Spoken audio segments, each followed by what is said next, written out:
has had its up and downs for hundreds of years throughout history, and granted there have been some tougher times. Recognize that. I think you'd probably acknowledge that the prices seem to be up now for corn and some of the other different types of things. I think the hostility arises though when people from generally conservative population start supporting green energy and some other things that from our political standpoint might normally be treated with a little bit more skepticism. It's justified. There's a justification found because it's going to put money in people's pockets. And the idea that that the farmers need this land, need this money in order to farm, I think is false, and that's where the concern from the residents come. Is people know that farmers have farmed for time from the beginning of time, and have been able to find a way to succeed for the most part. Obviously, there have been people that left, and there's been some consolidation in farms, but this is additional income for people. Whereas the residents and some of the other people that live out there in those areas, they see that as something that could very strongly impact their biggest asset, their home. I'm one of those people. I own 1.5 acres. Property values are already taken a large hit out in the townships without the turbines themselves, and I can only imagine with that in effect how much greater the impacts would be. Granted, we have people here from one of the projects. I think if this would have been done differently and it would have been smaller, where there would have been one company with 20, 30, 40 turbines spread across a number of townships, there still would have been opposition, but there wouldn't have been as much concern. The densities that are proposed, and granted, probably all of those will not be built, but the potential is still there, and some of that's probably dependent on the political climate, creates a lot of concern, and that leads back to the other issue that I wanted to address, is this concern.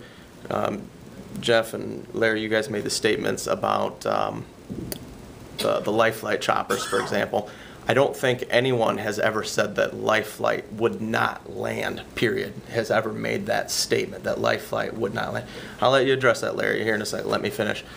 The concern has been, would they land, or do they have concerns? And I know that I've been very active, and that's one of the issues that I've asked about. I've been also in contact with the life flight people and said, we realize in this day and age, the guys, they fly with GPS and that they can fly within those areas. But if it would help them, or if it would make things quicker by having a certain setback or something like that, I think that those are the types of things we need to ask them. At the end of the day, if they say, no, we're fine with whatever you guys come up with as long as it's permitted by the FAA, we're good with that, so be it. But at least as a community, we've done due diligence. And I think there was definitely a rush by the developers that a lot of these different issues, some of them might not be big issues at all, but we need to at least ask those questions. And I think in Ogden Township, for example, where I live, the Citizens Committee that's been tasked with kind of looking at some of the potential impacts created a list of like 47 different possible concerns. Some of those were crossed off almost immediately, and they weren't really big of an issues, or other entities outside of the township would be responsible for handling them. But I think it's important for each of the townships to go through that process and look and say, what are the potential impacts? What do we have control over? Are these things that we want to control? And let's take a look at each one of them, because once the turbines are here, there's no putting the toothpaste back in the tube. They're going to be here. So let's do it right and make sure that it's as fair as possible for the residents and for the developers. Part of those regulations lay out what the responsibilities are for the townships, so that they know what their role is in regulating. The developers have a clearly delineated role as far as what their rights and responsibilities are. They know what's expected of them going into the projects. Let's make sure that we have clear idea of who's responsible for what, and try to reduce the impacts. And as far as the exclusionary comments, some of those comments are made. I'm probably more anti-wind than others in that I don't think the economics behind it make a lot of sense. But when you look at the potentials there, it's just important that we go through this process comprehensively and not rush it. The wind is going to be there. If the concerns with exclusionary siting and that, I would take the position that we need to err on the side of caution for residents and the people that do live out there in those townships. We've already heard from the developers numerous times that the technology in the industry is changing rapidly as these farms continue to be deployed across the country. If that means that the project right now has a hard time being built now, who is it to say that that should come then at the expense of the residents? Let's wait 5 years and see where blade technology is. Maybe there's a quieter blade then at that point. Let's not make our communities the guinea pig communities now as this wind rush basically takes place. The companies have signed leases. It's my understanding they're able to hold those leases for some period of time. Revisit it in a couple of years, and if the technology exists to meet within those parameters where it's still safe for the residents, combine that with buying more people into the project and go for it. Larry? Yeah, they need to go back and look at their YouTube, or is that what you call it? My wife calls it, I guess, YouTube channel. I don't know how to get it on the TV or on my computer, but my wife can. Go back and look at what Kevin Martis's start out statements at Palmyra Township. Okay. Very first statements that he made. I will do so, and I assure you that if he did characterize it in that way, and I don't know that he did. Well, he said, thank God we don't have turbines, because tonight we couldn't have been here because of the life flight and stuff. And geez, what a way to start a meeting. It really was. I mean, just, my wife, wow, he really attempted to scare the hell out of them people, didn't he? I said, yeah, he attempted to do that. Did he attempt? I don't know. I don't know if it's scaring, but raise awareness in the issues. Make people ask those questions. And if you guys have documentation that says that those... Well, I think next time he has that document now. I hope when he comes on the 22nd, he apologizes to the Palmyra Township Planning Commission. And I think we all look forward to getting more clarification on all those issues, whether it be the life flight or the television and everything, and find out if it's truly not impacting people, then that's one less thing that people have to worry about. And you're right. At that point, the concern for people isn't because they're putting turbines in. The concern is that it's impacting residents. If you take away all my impacts, so be it. It's your property. I do whatever you want. It's not my business. Everybody's going to have an impact, Josh, no matter what takes place. Whether you build a building on your acre and a half, or I build a building on my acre and a half. I own some property in Palmyra. Some other people own property. They're small lots. Guy just built a big building on one.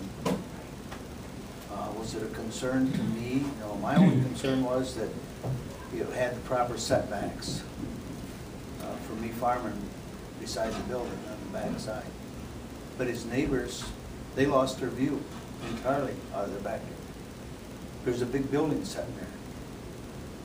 So it impacted them, didn't they? Well, sure. I'm not saying that that's necessarily right. Everything that happens impacts somebody. Sure. Someplace. Green energy is good. It's clean. For the most part, when it boils right down to it, the comment is, I don't want to see it. I don't think that's the case, but somebody's going to see it. You can push it to Massachusetts, you can push it to Texas, Oklahoma, wherever you want to push it. And then you can pay more to have that electricity brought back here. You have 3 companies lease the ground. 2 other companies do not have any of the power sold. Whether they'll be able to sell it into the grid where they want to put it or where they think they want to put it, they haven't applied yet. Sure. So if they can't put it into that grid, it can't happen. You just can't produce that power and put it in that wire. Well, it's gotta be sold profitably too. It has to be And it's gotta be contracted sold profitably, profitably. or the project's not gonna go. And actually, the project that we have going, the electricity's been sold under what the cost of production is today for any power. For what coal plants it would have to be built at Or- under today's specs. So. And they would be way over that, but even today, what the charge, what you're being charged for electricity are sold for less than that. The part that goes into the, you refer to subsidies, Mm-hmm. that was at 2.6. They found out that wind energy doesn't cost what they thought it might cost down the road. And that's been cut back to, I think, 1.7 now, or 0.7, I should say, not 1.7, 0.7. You look at your bill, you've been paying for a couple of years for wind energy. Mm-hmm. So, basically, the farmers sign contracts. They deal with things all the time to make up their, they don't have to write everything down for their concerns. They knew the concerns in their minds when they talk to somebody that shows up on their land, whether it's for oil or wind or sell them a new tractor or sell them fertilizer. They know what their concerns are. So they don't have to study it for months and months and months and months to know what them answers are. I apologize. See you, John. See you, John. Thanks, John. I got a Thank you, couple guys. more questions I'd like to ask. I'd like to ask, why do you have to tape all the meetings? Just to keep you guys honest. Then we should tape you. Go ahead. Is it because? You're welcome to you're tape me not- at any public forum you like. You can get Joe Kupka on that. And why do you recall candidates? Because they're conflicted. You don't consider that harassment? No, I don't. That's a part of, it's a legal part of our political process. And You know somebody that sits on a board that is anti-wind, and I'll use that word. If you look it up in the dictionary, you'll have a pretty good explanation what it is, what anti means. There's just as much conflict of interest by that person as there is somebody that signed a lease. I don't think you're understanding laws, Black's Law Dictionary of conflict of interest. The conflict of interest requires a fiduciary interest. Well, that person that's anti has that because he thinks. No, because it's no gonna- money it's has gonna been lower exchanged, his- Jeff. One at a There- time. One at a time. It requires an exchange of money. Just adjourn the meeting. We're not gonna go one All at right. a time. I will stop. I hear enough of that on Monday and Tuesday night. Sure. Ralph? I just have a short statement after listening to this a little bit. And it's something that I've thought about for a long time. Really hasn't got too much to do with wind. Only that the wind just happens to be the subject we're visiting about. But they talk about impact and the great concern of impact. The greatest concern of impact in Ogden Township, in my opinion, it wasn't wrote down in Webster's dictionary, but I got an opinion and nobody can take it away from me, is a word called zoning. And every time they have any problem in Ogden Township, or Deerfield Township, or Dover Township, they gotta bring it to a board to take care of their business, because they want to hide it from them.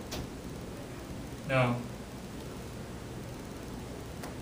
the problem that I've got about most anything in the world is if it's mine, it's my business. Don't you tell me what to do or what I can do with my farm. And if you want to control it, you need to own it.